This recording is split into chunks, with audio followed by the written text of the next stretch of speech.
Hello, everybody. This is Megan, And this is Lana. and welcome to Tea Time Crimes.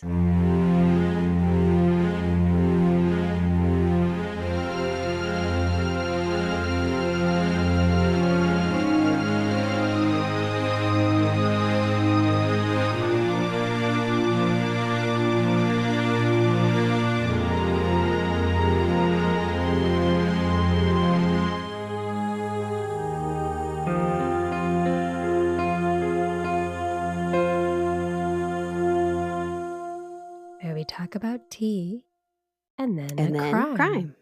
Yeah. You nailed the concept. The title gives it away. The only difference is that Alana doesn't like true crime, and she never knows what I'm going to bring. Yeah. So if it's too rough for her, I will not do the case, or I will earmuff her. Yep.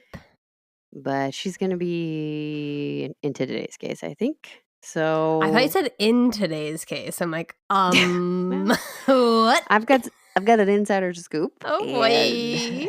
She got mad at a gentleman and went for his soft parts. Got the recording. All right. Well, you always kick us off. You got anything crazy you've done? No, not really. All right. Crazy on over to the tea review, I guess. Okay. This tea is another gift. Ooh, from who? A secret admirer? No. Well, maybe. No, she just loves our show. It's my book club friend. And it was funny because I was in her same group in book club, and I would say things that she would hear me say in the podcast, and she'd just look at me. Like what? Are you reusing your material? Come on now. No, it's like more of like describing, texture and stuff. Because like we made a gummy salad in one of our That's disgusting. group. What? Like sour gummies. And like everybody brought a different gummy candy, and we mixed it all together. No lettuce. Like the candy is the salad. Yuck. Really? It was like a dream come true. Well, you love sour stuff. I do. I love sour stuff. And I was describing, like, there was just a really good one, and it had a great body. And then she just was like, that gummy bear's got a banging body. Is that what you said? No, it was so sweet. She came in and she snuck some tea into my bag, and she's like, be honest. So I'm going to give it an honest review. Oh. So I don't have much of a description here, so it's kind of going to be an adventure. It's Aveda Comforting Tea, and if you need it in French, yeah, I do. Réconfortant. Nailed it. Okay. We never apologize to our French listeners, but we should as well. Yeah. Along with the Irish listeners. We need public apologies to Irish and French. I would say even for people in America. Just general pronunciations, apologies all around. Well, I don't think Americans are that great at pronouncing things. Whoa, that's an awkward pause. Offending our biggest population of listeners one day at a time. Yeah, maybe we should air this on 4th of July. If you've heard me stumble through penitentiary, I still can't. No. I mean, then you know what I mean? So, that's not offensive, though. We just start every podcast with apologies for all of the words. Yeah. Okay. All of them. So yeah, all I know is caffeine free, but I think I can detect them by smell and taste. It's herbal. Detect what? What's in it? Oh, it doesn't even list the ingredients? No. Oh, yikes. That's what I'm saying. It's an adventure. Okay. Absolutely a base of chamomile. I'd bet a finger on it. You'd bet a finger on it? What does that even mean? Like, I'm so sure I'd cut off a finger if I was wrong. I've never heard anyone say that, and that's gross and weird. But it's like a very strong bet. People say I'd bet my life on it, which is a much stronger bet. Exactly. But I wouldn't do that. The fact that you're just finger, cutting off fingers is so gross. No, but I wouldn't because I'm so confident. You're going to walk around nubbed. You better stop saying that. All right. All I can detect is chamomile. Please tag the makers of this tea because I want them to be like, you owe us a digit. There's that chamomile. Just don't take her thumbs. We need those for the ratings. Oh boy. I know she might not like it. There's definitely some licorice or anise in this because you can get that right away. So I think it's a base of chamomile, and then here comes the licorice, which does make its way to calming teas, herbal teas a lot. I don't know why. It's not calming me down. And who knows? Maybe there's some nettle in there. What's the flower you like? Hate? Do I hate a bunch of flowers? Don't. There's rage on them. I actually like this tea. I think a lot of people wouldn't, especially in America. Now we're talking about America. God, here we go. Because I don't think that anise flavor, licorice flavor is very popular here, unless you're above 70, honestly. So it's a gamble for me. Mentally, I'm there. It also sounds like you're saying a niece, and it's confusing. Because remember that every time you went to that episode where you just talked about nieces a lot? Yeah, you're so right. Like, Throwback. For a second, I thought we were back. Throwback. No, this is really good. Obviously no body, but it's very smooth. It tricks you with just a chamomile smell. You lost a finger over it. And then it like dives in and paints a black streak down with the licorice. And it is nice. It's soothing me. So it's a soothing thumbs up. Good job, owner of Winston's Pub. All right. I don't think I would like it. I don't think so either. I think I have a bruise right here. Well, yeah, because you played rugby yesterday like you were 15 and got destroyed. I know. I wish I was playing in my 20s, but I'm not. Well, you're still pretty young though. You're a baby. Okay. My son always asks me your age, by the way. What? How old? Didn't he call me like 63 once, or was that you? No, that's me. Thank you very much for bringing it up. Yeah. So she's way younger than you. Yeah. All right. Let's say it again. For the people in the back who didn't hear. She's even younger than Uncle E. My brother. Okay. All right. Get out of here. I love it. But he also said you're going to marry Brad. So yeah, he's not a reliable source. I'd like to point that out. Yeah. All right. Moving on. Moving on to the crime. This is now the crime portion. It's happening. Buckle up. The Blonde Tigress. Have you seen her? What? Vicious, deadly. She'll turn on the first who tries to send her back to prison. She's the most dangerous woman alive. Oh my God, I'm so excited. Woman alive is in all caps, so they're screaming it. This is a headline in the 1951 Chicago Tribune referencing Eleanor Jarman, who escaped from prison in the summer of 1940. Let's go. As we've seen here time and time again, the violent nature of Eleanor's crime left people enthralled with the woman that stood before them in court.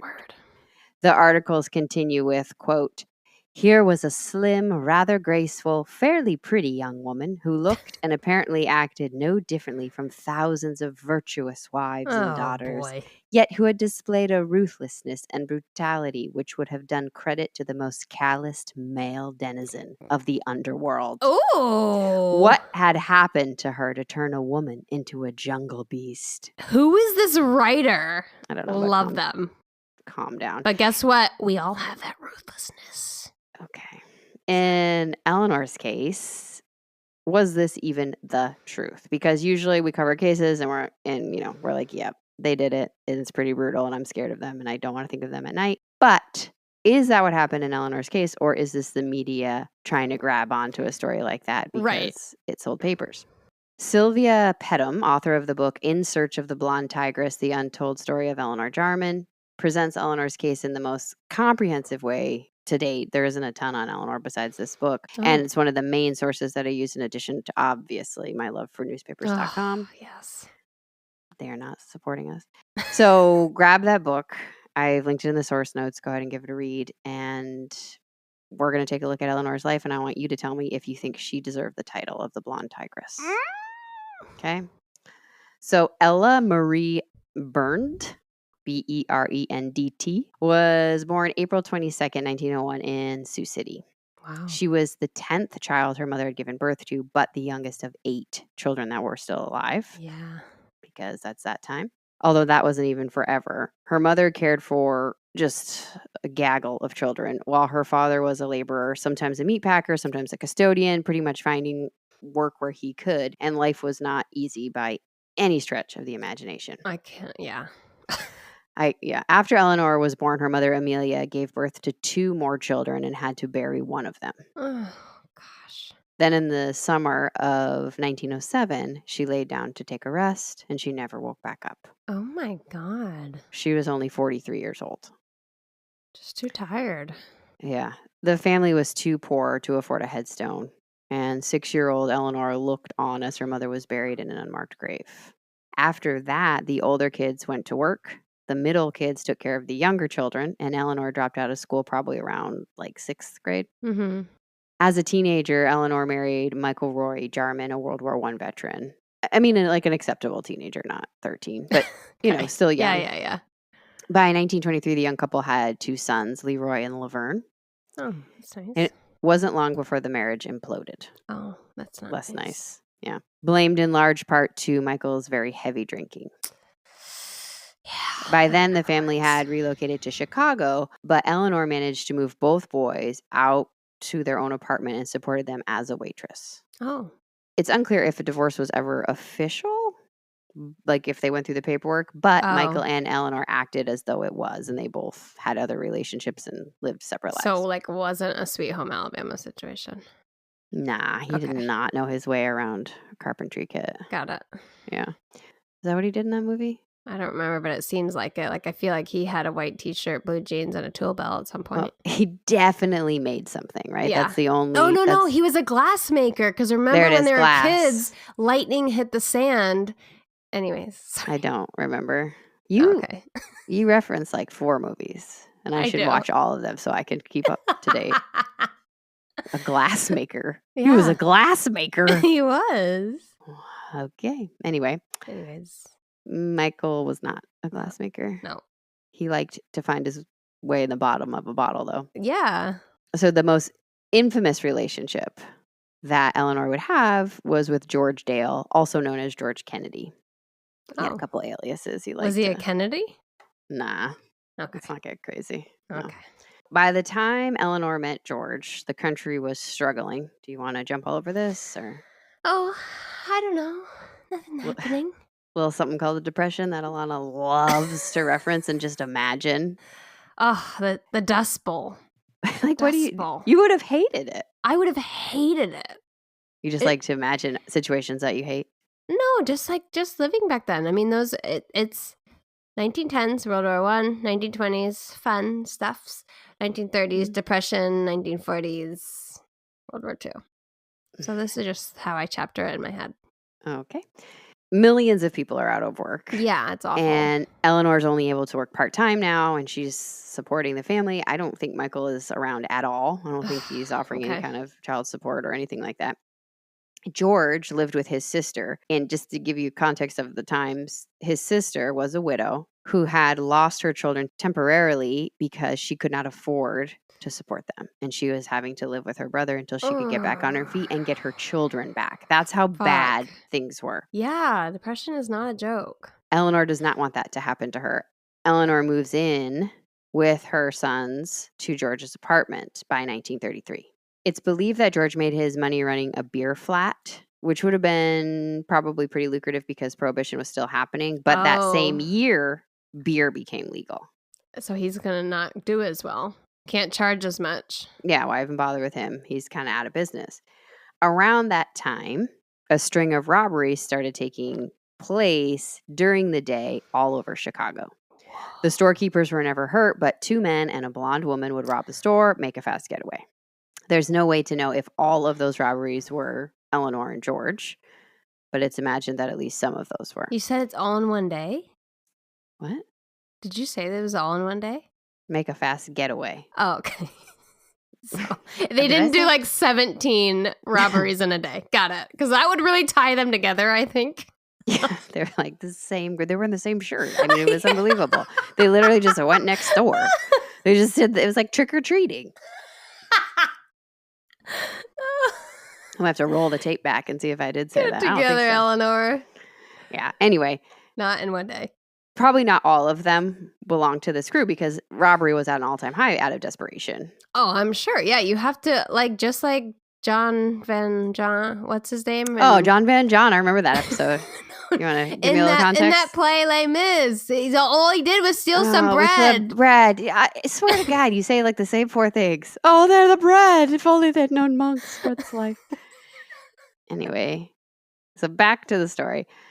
There's George, Eleanor, and their friend Leo Manecci. Leo Manecci. I knew you were going to do that with all of my heart. I bet a finger on it. All 10 still here.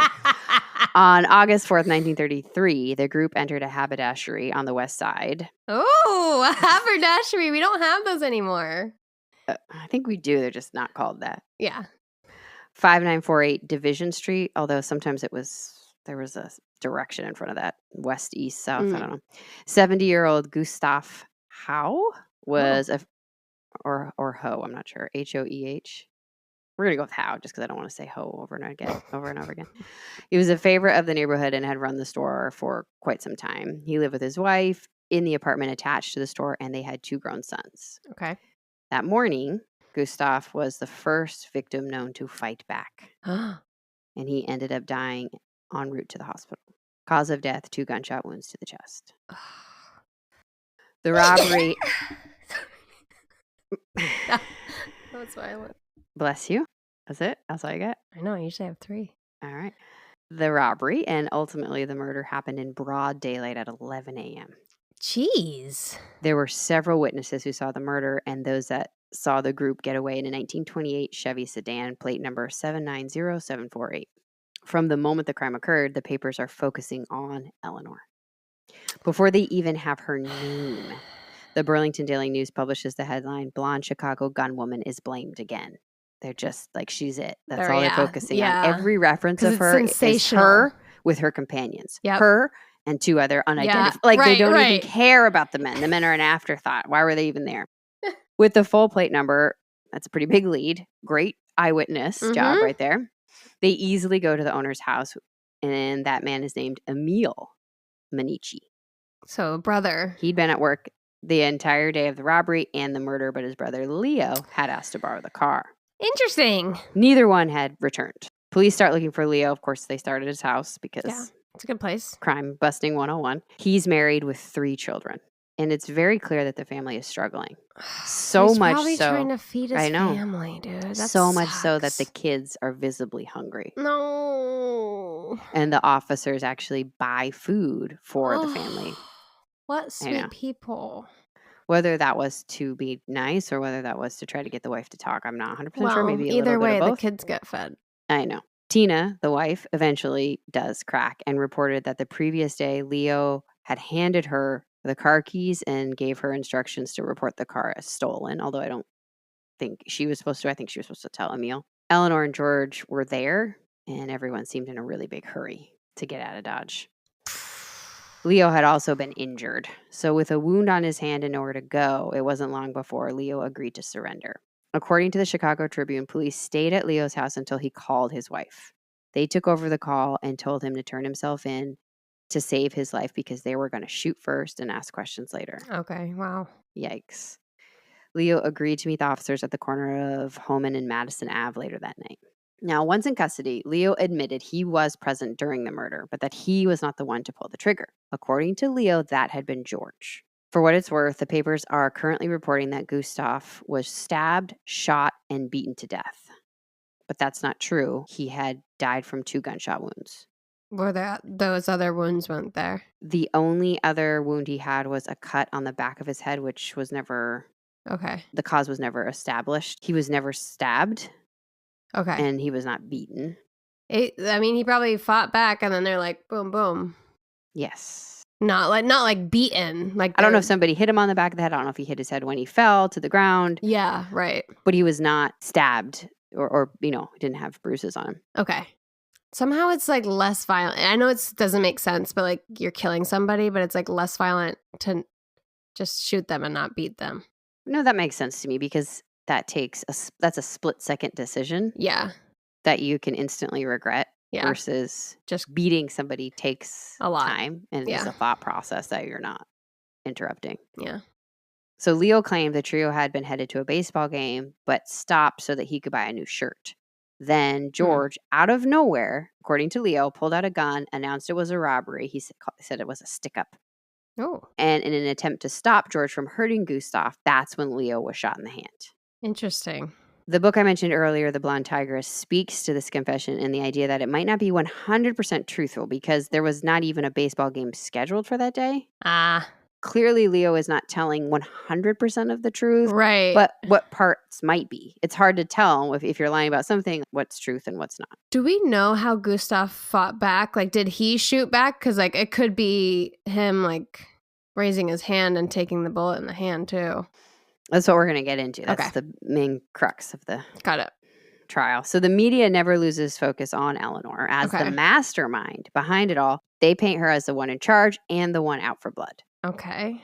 George had not been her only relationship, though, since her separation from her husband, Michael. For a time, she dated another man named Richard Slater. And after Leo gave Eleanor and George's name, investigators did a stakeout at Richard's house because they thought, well, maybe she'll go to one of the other people she trusts. He was gone for 2 days following the murder. When he returned, he confessed that he had taken Eleanor's children to her sister's house, which was pretty far away, so that they'd be safe. Oh, good. As for Eleanor and George, he didn't know where they were. Okay. So she trusted him enough. She went to him with her boys and kids, said, take them to my sister. Wow. Yeah. He said he didn't know where Eleanor was now. After hours of interrogation and threats to charge him with accessory, he finally revealed Eleanor's alias and the location for both Eleanor and George. Didn't have a choice. I think he went above and beyond taking care of the kids, in my opinion. Both Agreed. Eleanor and George were arrested the night of August 9th. So they've got the entire gang in custody now. Police are really eager to charge them with murder, but they also want to tie any of the other suspected robberies to them, that happened on that one busy day. Mm-hmm. To do this, that was a joke. Obviously, they were spread out over time. To do this, all three are made to sit for a total of 5 days while some sort of like lineup parade is conducted, and any possible witnesses or robbery victims were brought in to see if they could recognize Eleanor, George, or Leo. Okay. By the end of the 5th day, the Chicago Tribune reads, quote, Blonde Tigress is identified by 37 victims in all. Yeah, that's a busy day, you know what I mean? Yeah. Yeah. Not stopping for potty breaks then. Mm-mm. One recount in the Tribune by a Miss Sophie Hoffman, who had been robbed on the 3rd of July around 11 a.m., so that's like their time, stated that Miss Hoffman said the men drew guns. So to me, that means both men. Yeah. While Eleanor drew a blackjack and hit her in the head. We've talked about that before. That's the car thing, right? No, blackjack is, I think you're thinking of a tire iron. A blackjack is kind of what the police. Oh, like a truncheon? Baton. And then they do a little dance for you and twirl it. It's like It's a truncheon. I don't know what that is. It's the same thing. Yeah. In what world? Truncheon is a word. I think From the where? English probably would use it more. Here we go. It's from New Zealand with my basil. Anyway, it's basically a stick that's probably black. Okay. I don't know how Jack factors into it, but she said Eleanor hit her in the head. The trio took clothing at around $200 in value, including children's clothes, $14 in cash from the register, and a ring valued at about $25. So is this true? I don't know. Are all of these victims coming in and are they like so hyped up by the Blonde Tigress that the media's been pumping that they're like, yeah, that's probably them. I think that's them. Or is this honestly what happened? Have they been a violent gang going around not killing people, but letting out some aggression? I mean, I think they're stealing to help their families, but you're still taking from other people. So yeah. The media was already doing quite the job of making Eleanor the center stage of the group, but the vision of Eleanor as the most violent of the three came from this eyewitness parade. More than one person said Eleanor hit them over the head and had been kind of encouraging the men to do so as well. Oh, God. I don't know. The Chicago Tribune writes, quote, several of the witnesses pointed out Mrs. Jarman as the most ferocious of the trio, saying that she cursed them and on 2 occasions struck her victims over the head with a blackjack.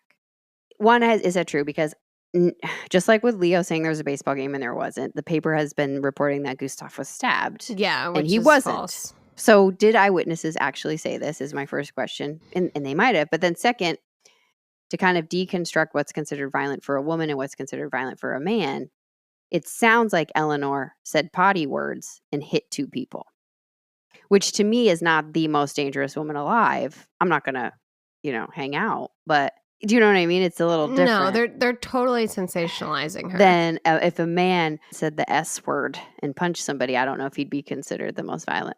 What's the S word? I don't know. Shit. Oh. Maybe he said the F word. I don't know. Okay. I was just trying to think of some swear words they'd be popping out in the 1930s. Yeah. I feel like they wouldn't go for the F word.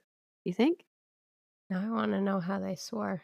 Remember when Claire and Outlander said it for the first time? Oh. Jamie's brain exploded. Anyway, I realize if you've never seen Outlander, you don't understand 80% of my references. One of our listeners has started watching Outlander because of us. So You're stars. welcome. Stars, yeah. Just where's our ad revenue?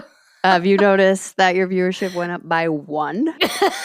Yeah, that's us. So maybe check that heat map out.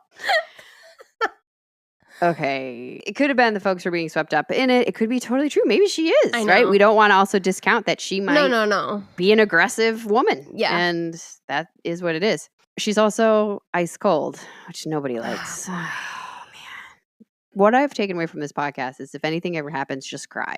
That still works. Fucked, man. I know. I'm going to do so great. Yeah, they're going to be like, that stone-hearted bitch. She did it. And I'm going to be, I'm so sorry. I didn't mean to step on your toe, and just start sobbing. Be so easy for me. Eleanor readily admitted to the robberies in the double digits, but denies knowing anything about the murder before it occurred, or even that they were entering that particular store to rob it, which it correlates with Leo's. Yeah, I guess, but I don't know. Like, really? It's hard to say. I don't believe it, but it does correlate with his story. I mean, that's all I'm saying. Can you just go regular shopping if you're stealing? I don't. Huh. If that's your main gig at around 11 a.m., you're going into stores, stealing from them. Is on that day you were just like, no, this time we were going to pay for the shirt. Nope, this is it. We're just paying. I have a hard time with that. But, George claimed that the murder was in self-defense as the gun was not his, and the shot was fired because the shopkeeper, Gustav, pulled the gun on him. He struggled with Gustav and the gun went off. Okay. Leo's story contradicts George and Eleanor's because, remember, Leo said he saw George pull the gun. Yep. Yeah. Out of something. His pants. I hope not. And Leo said that's when he tried to intervene, and he was grabbing the gun from George, and that's when he got shot in the hand. Yeah. Then he said George hit Gustav on the head. Right. Police recovered more than one weapon when they arrested Eleanor and George, and Leo said that's the murder weapon, pointed to one of the guns belonging to George. Gustav's wife would also later testify that her husband did not keep a gun in the shop. He didn't have one. Okay. So it looks like Leo's telling the truth on that count. But you said how many guns? 2 guns? There's only one gun at the store. Or just one? Just one gun. Okay. That we know of. Maybe then. They say Eleanor always had a gun. That's kind of what the media is portraying, that she always went in with a gun too, that she beat the victims, that she even kicked Gustav as he lay dying. These are the things that are coming out in the media. Ew. But then other witnesses are giving very different accounts. Nobody said she ever had a gun. They said she had a blackjack. Yeah. Some witnesses even say it looked like Eleanor was trying to break up George and Gustav, while others say the opposite. Oh. So it's really maddening to know what was going on. Because they did this robbery in front of so many people, like fucking idiots. I'm sorry. That's why I don't. Well, we'll get into it about what we think, but I think they went in with the intention to rob, not to murder. Yeah, I think I would agree already. And Gustav surprised them. So the truth's getting lost somewhere in the middle. Nobody's telling the 100% of the truth. And I don't mean that the eyewitnesses are lying it, but eyewitness stuff is tough. Yeah. What we know for sure is that Gustav was killed that morning by one of the members of that group while they were most likely trying to rob the store. Yep. All 3 were charged with 6 robberies and the murder of Gustav. All 3 pled not guilty, and they were to be tried together. Y'all are robbers. For a brief moment, Leo's brother, not the one who owned the car, but another one who happened to be a lawyer, petitioned to have his brother tried separately from the other 2 on the grounds that years of boxing — he was apparently a very talented boxer, and he boxed under the name Joe Miller. Cool. Had left him severely affected mentally, and he should not be tried. Interesting. With them, because that should be factored into the trial. They called him punch drunk was the term, which is interesting because we now know that's probably true. Yeah. We now know he probably was suffering cognitive issues. Leo's deterioration was obvious enough that the state had banned him from any future matches, which is partly why he was struggling so much. Oh, shit, yeah. The judge allowed for examinations, and all the docs ruled that Leo was good to go for the trial. Because they wouldn't even have evidence to that. It's just amazing to me what they actually That's know. an MRI, right? Yeah. You wouldn't have a way to prove that, but No. it's somebody, his brothers can say, hey, I've been around my brother his whole life, and Yeah. here's when he became different. Yeah. But anyway, so he's tried with all of them. The state lawyer given the case for these three had a reputation for getting the death penalty. Mr. Crawley was quoted as saying, "The thing to do is put the electric chair to work again to stop all this crime." Oh my God. Yeah, yikes. That's not who you want to learn is trying you. That's gross. Obviously, none of the three of these guys are wealthy, so they're just, they're Mhm. stealing, obviously, because they need it. George Dale had several aliases, and he tried to keep everything out of the papers so that his family in a nearby state wouldn't find out. And so he's not asking his family for help either. So they're all given, Oh. they're provided attorneys. And George was assigned a public defender, but the turnaround from being arrested until the trial was so quick. That lawyer had a little bit of time to get ready, but not a ton. But then the night before the trial was set to go, that public defender's father died. And Oh, that's bad luck. he said, "I'm so sorry, George, but I have to go." And he asked for a extension so that the new public defender could get up to speed, and the judge said no. What? This is a trial for death, That's right? not Death sentence is fair. on the table. That is not a fair trial. So George had to go into the trial with somebody who literally had been briefed that morning on his case. That's not fair. Yeah. And the state was incredibly prepared and ready to combat any stories Eleanor or George might have of self-defense. They called almost 40 witnesses to the stand. You have Gustav's wife, Carrie, who, as I mentioned, said, "My husband did not have a gun in the store." So the story of self-defense that George had crafted becomes implausible if Gustav didn't have a gun. Yep. Gustav's son, who wasn't there at the time, also testified to the fact that his father did not have a gun. Oh boy. That's two people backing it up. So George's story is not looking great. The papers have painted this threesome as Eleanor's gang. Like they belong to her. Got it. And they have details of whether or not Eleanor had anything in her hand starts to become very important, because did Eleanor have a weapon? Was she the one driving this? And that's where the eyewitnesses are asked that question over and over again. Did she have a gun at any point? Because Leo's story, he didn't see it happen, but his belief was that Eleanor must have had the gun in her purse and given it to George for the robbery, because George didn't seem to have it on him until he did. Understood. Okay. Or did she attack Gustav and help George murder him?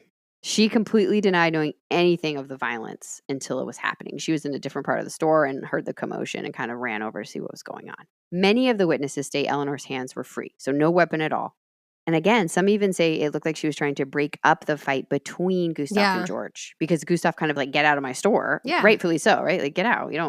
Come on, I'm struggling too. Get out. Others say Eleanor was hitting Gustav on the head. So that could have been where that cut came from. Yeah. Again, this is why it makes eyewitnesses' account very tricky. Like, was she trying to hit him? There's a big difference, though. Was she trying to hit him like, "Stop, stop, stop," so that she could pull George away and they could leave? Or was she trying to help George hurt him? Right. It just seems like a crazy thing to do if there's a bunch of people there. I know. I don't think they're going to be trying to like murder someone in front of everybody. I think they went in and had a robbery and were surprised by Gustav. Robbed the wrong store. George's story is that he was in the wrong place at the wrong time. Again, he claims the three men, Leo, Gustav, and himself, were just looking at shirts. Leo and Gustav started arguing, and before he knew it, a gun was fired. Eleanor was in a totally different section of the store at the time, which is what she says happened. Yep. He did not know who the gun belonged to, Gustav or Leo. That's what George is now saying. So I guess it's possible that Leo pulled the gun and blamed it on George. That's also a possibility, because in the previous, Sophie Hoffman had said that both men had a gun. So maybe Leo pulled the gun. That's how he got shot in the hands. I keep thinking about that one. I mean, that's possible too, I suppose. But the most damning testimony to counteract George's statement was that another shop owner ID'd the crew as hitting his shoe store, I believe, the same day or close to it. And he stated for the record that George had a gun with him when that robbery occurred. So it seems that George has had guns previously. I know. That's where my head is at right now, that he has the gun. Yeah. Eleanor's story matches with George's version for her. Like, they both say she was on a different side of the store. Okay. Waiting. She said she was over there looking for something for her boys. The fight broke out, right? It went out onto the street, and Eleanor was forced into a car by one of the men, kind of to get out of there quickly. Despite their statements, the papers focus on the violence, quoting one of the witnesses in the Chicago Tribune as follows: "I was in the barber shop across from the house store. Frederick said, I ran across the street and saw 2 men and a woman struggling. I saw the woman striking one of the men on the back of the head. I heard the older man shouting for help. The woman kept beating him until the older man let go of the younger man. The younger man then stepped back, fired several shots, and the old man fell to the sidewalk. The man and the woman jumped into a waiting automobile and drove away. So I really wish there were more details to this, because this could be 2 things, like we talked about. This could be Eleanor still trying to break up the fight Yeah. in order to prevent anything from happening. To George, honestly. I think she's Yeah, protecting she's him. probably trying to protect George, not thinking that George is going to pull the trigger. Yeah. This could also be her beating up on an elderly man.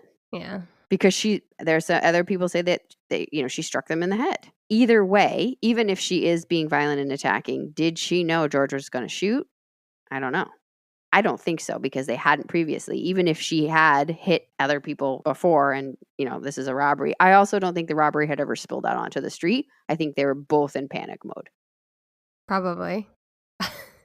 I don't think they went in there with Eleanor being like, this time we're going to murder somebody. Right. And here's how you're going to do it. Yeah, it complicates everything. Yeah. I mean, the moral of the story is don't rob somebody with a gun, because things like this can happen. But it didn't take long for the jury to decide on the verdict. Guilty for all 3. Leo and Eleanor were sentenced to 199 years. I mean, that's not even a real number in terms of a life sentence. They're not vampires. George was sentenced to death. 199 years is unusual, by the way. I thought you were going to say 199 years later. No, they're still alive. She looks fantastic. It was said that 199 years was given as a sentence as a compromise, because although the jurors wholeheartedly believed everyone was guilty there, they did not want to put a woman to death. So in a way, stupid rule. Eleanor's private parts saved Leo as well. Good job, Muff. Yeah, that Muff was working. So when asked if there was any reason she could provide as to why her sentence should not be 199 years, Eleanor said, I had no idea what the others were doing. It was just a chance acquaintance. Give me another chance. And the judge said no. Moving on. It appears how you look at it, but possibly to his credit, at his sentencing, George tried to shift the blame off of Eleanor completely, saying a 4th woman had actually been involved with the crew. And we don't believe that, she though. matched Eleanor's description, and that the papers and eyewitnesses had just gotten it wrong. I know. I think he's just trying to save her. Yeah, I think so, too. Aside from George saying that, though, there's never any other mention of this mysterious pretend 4th woman. When people from George's hometown find out that this is happening, because remember, he tried to keep it from his family for a long time. He didn't want his family to know. They were saddened by the outcome. The Democratic News wrote, he grew up in this community. He attended high school and played on the football team. He was a normal boy, well liked by his companions. He was familiar, penitentiary all over again. Familiar, say it for me, please. Familial? Familiarly. Oh boy, we're not getting out of it. Anyway, he was called Little Dolly. It continued by saying the woman, meaning Eleanor, attempted to shift all the blame to the men, while Dale or George, in every way possible, attempted to shield the woman and secure her acquittal. The article also claimed that Eleanor and George had agreed this robbery would be their last, and they quote Eleanor as saying, Dale, meaning George, and I had picked out a West Side apartment and started payment on the furniture. We were going to quit. I had a funny feeling the last few weeks that we weren't going to get away with it. I knew it in my heart. If only I had gotten out of it sooner. The article is quick to point out, too, how sorry everybody in the community feels for George's elderly father, who's absolutely crushed. Oh, God. So from here, Leo goes to the Joliet Correctional Center to serve out his sentence. George has to stay where he is because he needs to be at a prison that can carry out a death sentence. And Eleanor gets sent to Oakdale Reformatory and assigned number 692. Okay. Oakdale Reformatory was opened in 1930 and the only state facility for women criminals in the state of Illinois. Yeah, this is all in Illinois. Okay, yeah. Yeah. By 1940, the prison was filled with over 250 inmates. Wow. Now, we've talked about the Arkansas State Farm. Yeah. Helen Roos Spence and Winona Green. Yeah. Go back and listen to those episodes if you want. They're really good. Yeah. A summary is these prisons were absolutely disgusting.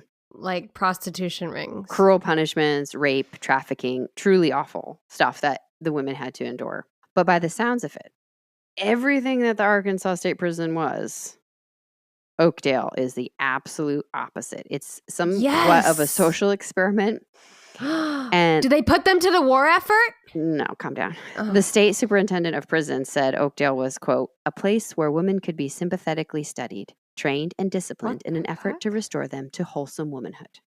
Oh, that's kind of weird. Well, hold on. This prison was run by Helen Hazard, Helen Hazard, who I'm in love with. She just, I mean, I'd be scared of her, but yeah, she meant business. So despite this more nurturing environment for a prison, there were very strict rules, and Hazard believed in rewarding women based on their behavior. So each woman was assigned a job. Eleanor was given laundry, which had for the time state-of-the-art machines. So it wasn't even what Eleanor was expecting. They had they were like no washboards. Yeah, she was expecting them to like go down to the river with a washboard and spend all day. She literally was like, I'm put it in, sit here for 30 minutes. Hit the button. Yeah, it was amazing. It was grab a magazine. Unbelievable. But it was said that Hazard also met with every new inmate to talk to them and see what job they might prefer or what skill they might want to learn. The women also had the option of taking classes. So Eleanor had only gone to middle school, and she decided to supplement her work detail with educational classes. Yeah. All the inmates had their own bedroom. What kind of prison is with this? A bed, chair, rugs, curtains, a window. None of the rooms had plumbing, so all women are in charge of their own chamber pots. But women were sent to their rooms in the evening. They could read until 8:30, then it was lights out, but they could listen to a radio until 9. Hear that updated on the war. Doors were unlocked at 7 a.m., and the inmates would have to be ready to go. They had breakfast, then they started their work or their schooling. They did 4-hour shifts, and then they had to report back for lunch and back to their room for a head count. Then they would go back to education or work. Dinner was at 5:30. They had a full 5 minutes of social time, so calm down. And in addition to the option of taking classes, Hazard required all prisoners to learn to read and write if they did not know how. She wanted them to be better than when they came in. I mean, there's a lot of stuff that goes towards like reformation of prisoners can like be so much better for society than just like jailing them. There were also recreational classes that women could take. So for example, on Saturdays, you could take dancing classes, ballroom or tap. On Tuesdays, there was choir. Church was on Thursdays. Monday was mending, but nobody liked that. Just FYI, it tanked. The prison was also a working farm with animals to care for. Chicks, eggs, gardens to grow. That's where I would be. Or lifting rocks. And by the way, this place also looked like a college campus. What? It was My head is blown. It was like these beautiful Gothic style brick buildings. It wasn't, what you would imagine. If an inmate came to Oakdale pregnant, she was cared for until given birth and then allowed to see the baby daily for 1 year before the child would be placed with family members. Got it. When an inmate was released, Miss Helen Hazard would make sure they left with a piece of luggage that contained 3 handmade dresses and a pair of pajamas. From mending class. I know. Somebody went to it. Store-bought underwear, store-bought coat, and $10. Wow. I know. Helen. That's incredible. To encourage good behavior, Mrs. Hazard had a behavior classification system. So all prisoners were ranked from A to E, A being the best.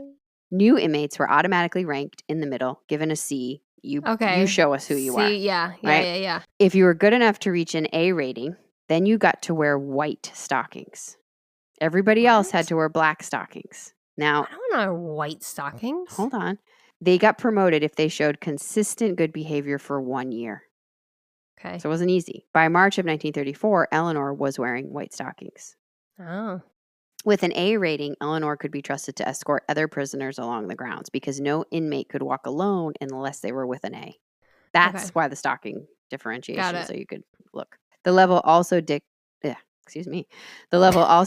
how much inmates could spend each week at the commissary. So A's could spend $2, B's could spend $1, C's could, get it. But you had to still have your own money. They weren't being provided that for their rating.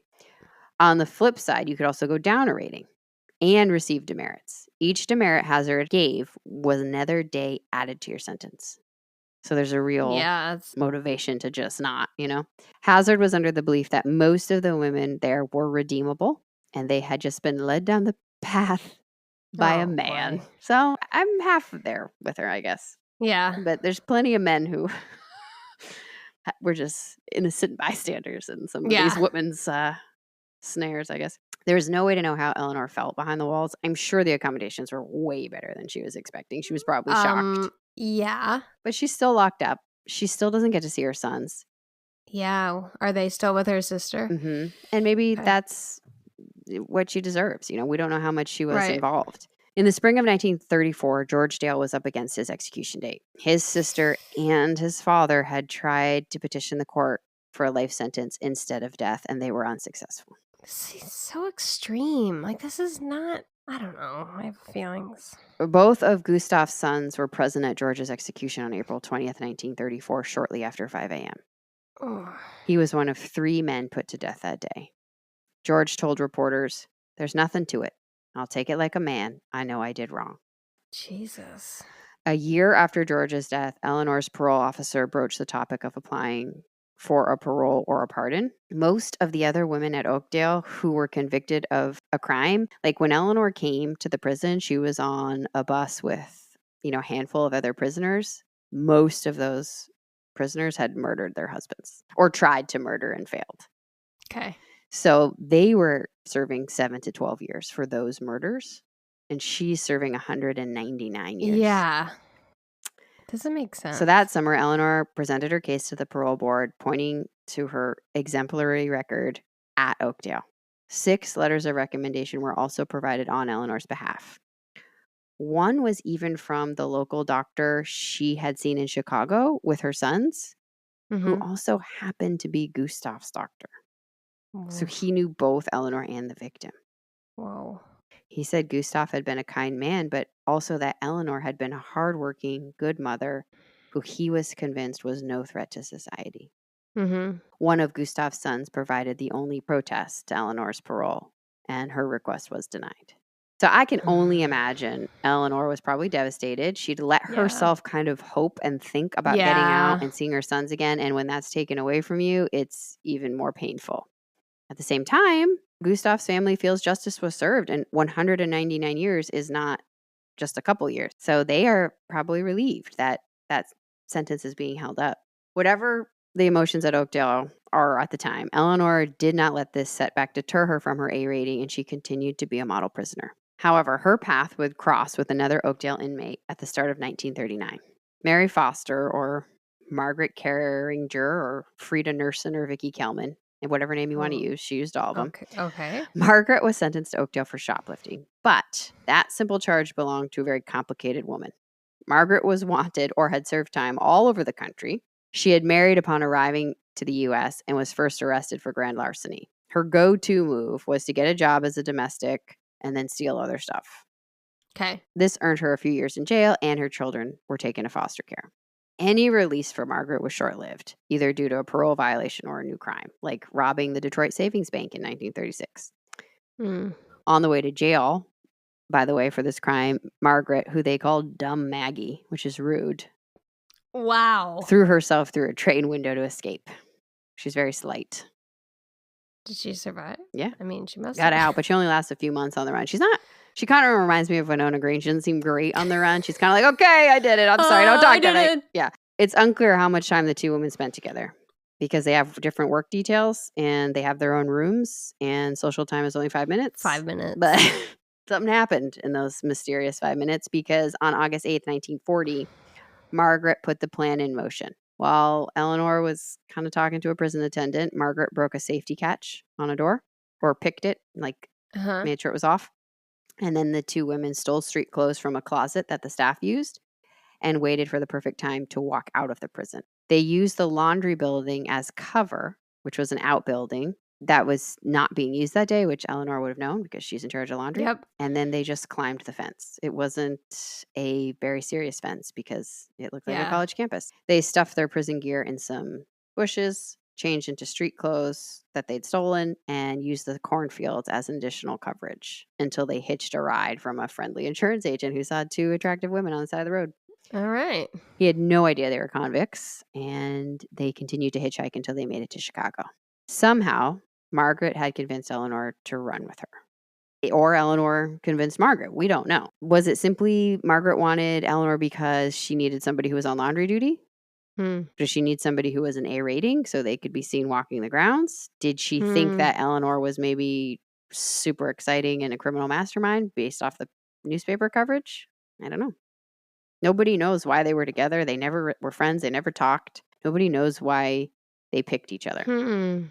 As the search began, Superintendent Hazard, she's not happy. No. But she's quoted in the St. Joseph News Press describing Eleanor as an industrious, obedient, and model woman in almost every respect. She's a fan of Eleanor, even when she hightailed it out of there. I don't think she felt the same way about Margaret.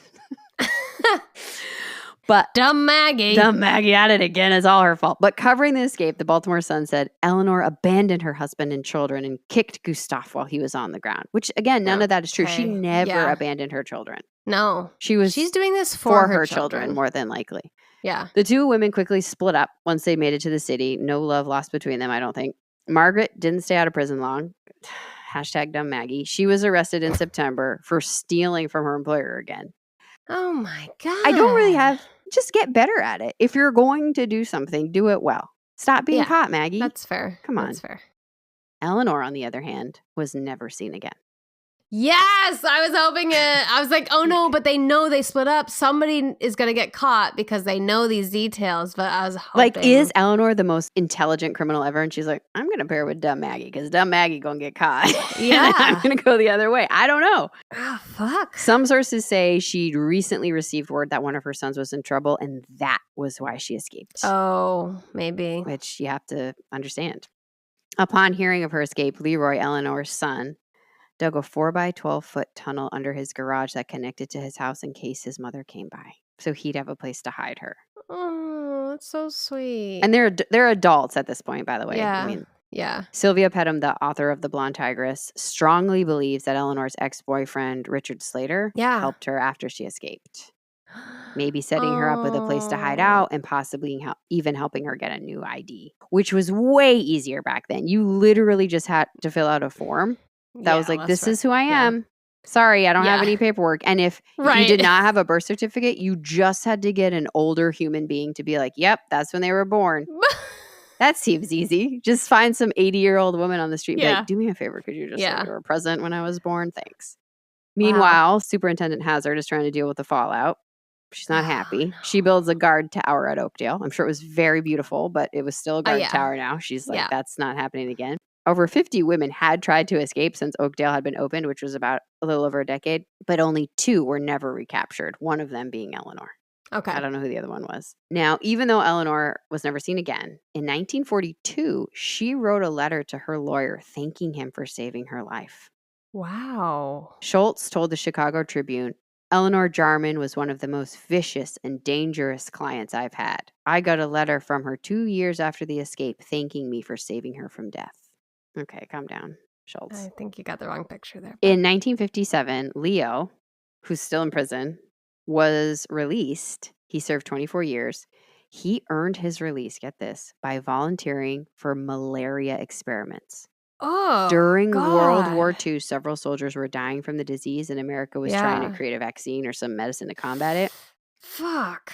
For money and or a reduced sentence, Leo was one of the inmates who agreed to be injected with the disease and then tested in clinical trials. Dude, malaria is not fun. He survived and was released at the age of 50. That's how bad prison was for him. He said, you know what, I'm going to take my chances here. Yeah, there's no mending class for him. Nah. He had a very different experience, I'm sure, which is really not fair, but... No. Yeah, men should be allowed to get better, too. Yeah, exactly. In 1994, an article came out in the Sioux City Journal, at least that's where I found it, that did an interview with Doug Jarman, Eleanor's grandson. He revealed that the family believed Eleanor used the alias Marie Millman or Melman. Doug was seeking a pardon from the governor, wanting to meet his grandmother if she was still alive. She's fucking outing her. He wanted her to get a pardon so she'd feel safe to come out. She'd be 93 at the time, and the state denied it. Oh. So he never got to meet her. Doug passed away before he could find her. It was clear, though, he made it very clear that his family wholeheartedly believed Eleanor was in the wrong place at the wrong time and not the dangerous criminal that the media portrayed. No. Some members of the family even claimed to have seen Eleanor over the years, like chance meetings at train stations and things. the author of The Blonde Tigress, looked into the alias for Eleanor, and she shares her theories based on her research. So go pick it up. I'm not going to dive into it. Go pick up the book. She thinks she found the alias, and she thinks she might have discovered what happened to her, and go ahead and read it if you'd like. But she was never caught again. She lived her life somewhere quietly. Maybe with Richard. Well, Richard was married at that point. Oh. Awkward. I don't know that was what happened, but so they weren't together, but he probably helped her get away. Yeah. Is the belief. So there's a lot here. Wow. Here's what I think probably happened the day of the murder. I think they went in planning to rob that store.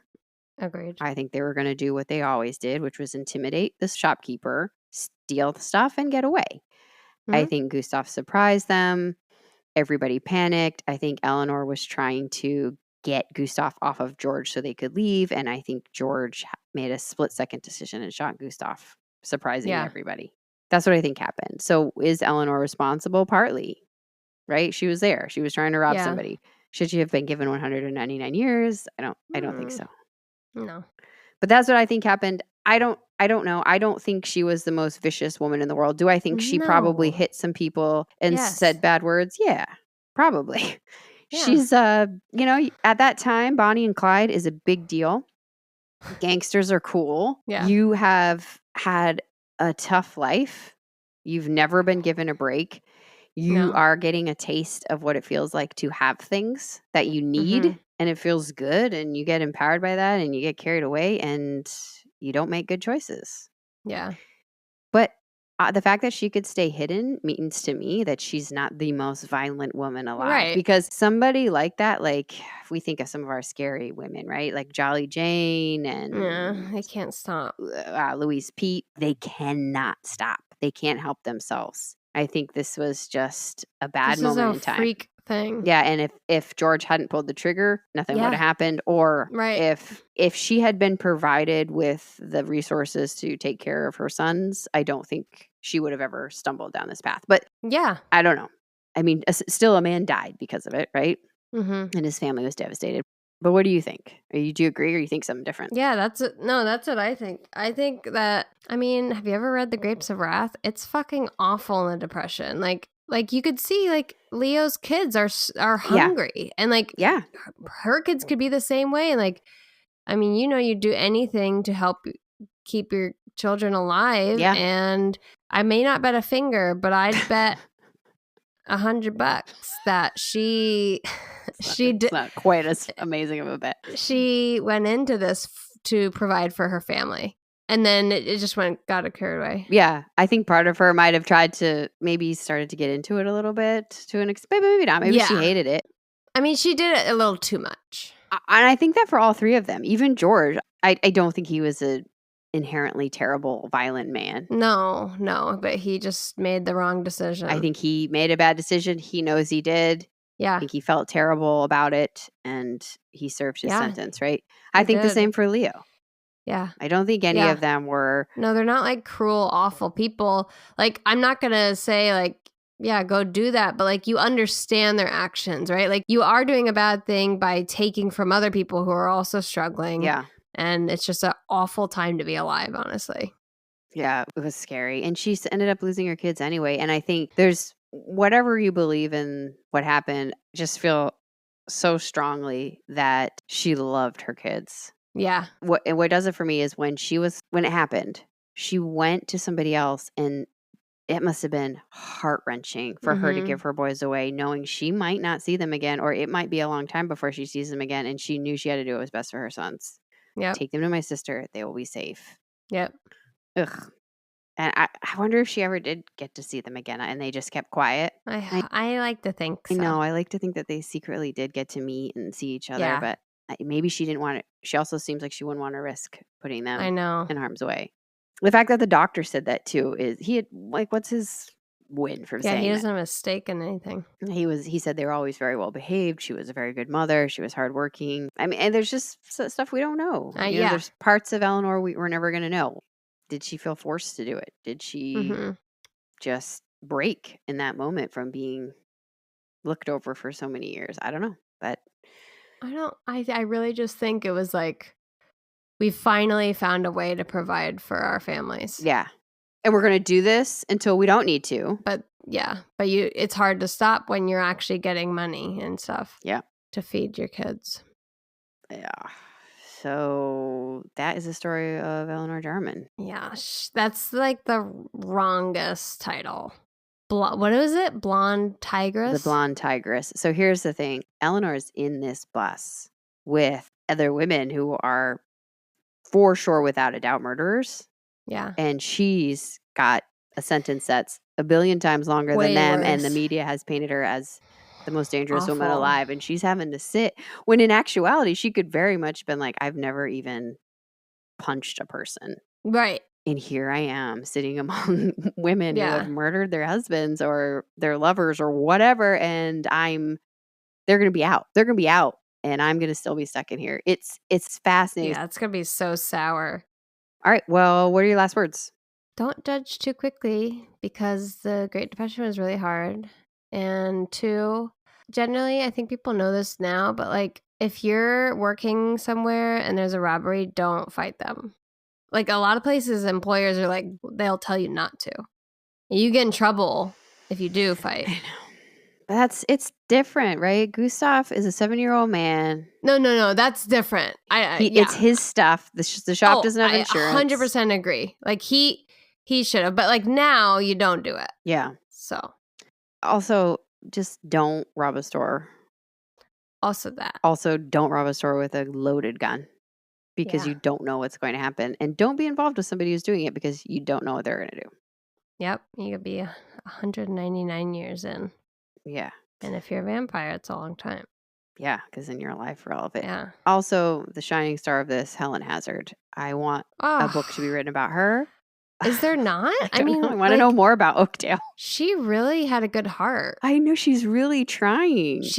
I wonder, I would ask one of our Irish listeners about this who studies prison reformation and if she knows about her, because like it sounds like this is probably one of the earliest of those kind of focus on reformation. Unbelievable. And I think they were able to keep photographs in their room, but only a certain amount. You couldn't have, there were all these rules that seemed just reasonable. MySpace top 8 or whatever it was. What? You remember MySpace? No. Okay. I don't know that I ever had one.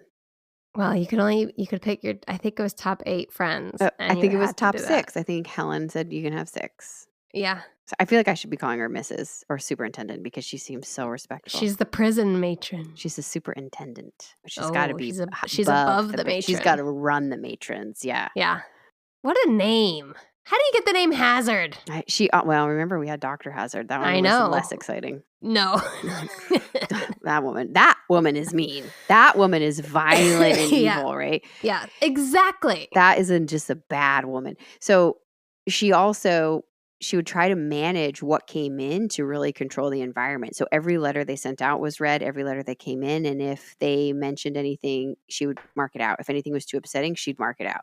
Which, wow, I don't know if I agree with that, but I'm just saying she was trying really hard. And like the day of George's execution, she knew when it was happening. She made all the radios be turned off so that Eleanor wouldn't hear about it. And I'm sure she's doing that for all the inmates. So to have that kind of just insight and like being tuned in and awareness empathy to your prisoners of trying to make it so that they don't spiral and do something to make them stay longer is really fascinating. I love her. I mean, it's a little, you're a little bit of a control freak, Superintendent Hazard, but in a good way. In a way that's trying to protect these women that she feels she's in charge of. And the fact that she made them learn how to read and write if they couldn't is unbelievable. That's huge. It's unbelievable. Huge. Yeah. And then she'd send them on their way with more than they often came in with. Yep. Right? I love her. It's just fascinating. I want to learn more about it. I mean, I don't know. Our bubble might be burst, and we might be like, oh, did we not mention that Superintendent Hazard used to lock them in the chicken coop when they were down to E ratings, and she gave them no stockings? There might be some of that, but like everything I read to date, she's doing what she could do. Okay. So, wow, I want to look into her. She seems really neat. And the fact that she spoke well of Eleanor even after she escaped, I know, is fascinating. That's to me. That says a lot too. I know about Eleanor and about Superintendent Hazard. Exactly. But, all right. Well, who should listen? Superintendents of prisons, This is a really good one for you to listen to. Help make people better members of society. Yeah. Public defenders, judges, fair trials. Ever heard of it? Yeah. George should not have been put to death with a public defender who'd had 20 minutes to prepare. That is a mistrial to me. The only awful. people they called to the stand were Eleanor and George. That's all they had. And Eleanor and George were like, here's what we're saying happened. Oh, terrible. And then maybe some farm animals. Animals. Farm animals. If you have any familiarity with the penitentiary, let us know. Animals.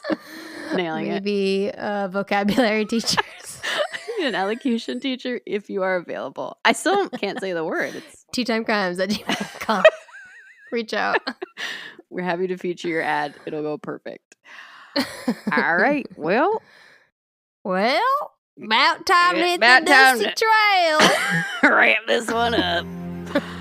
Thank you so much for listening. Please rate, review, like, subscribe, send us recommendations for teas and crimes. And you can find us on all of the platforms at Tea Time Crimes. You can email us at teatimecrimes@gmail.com. Thank you so much for listening. We'll be back next week. Goodbye. Goodbye.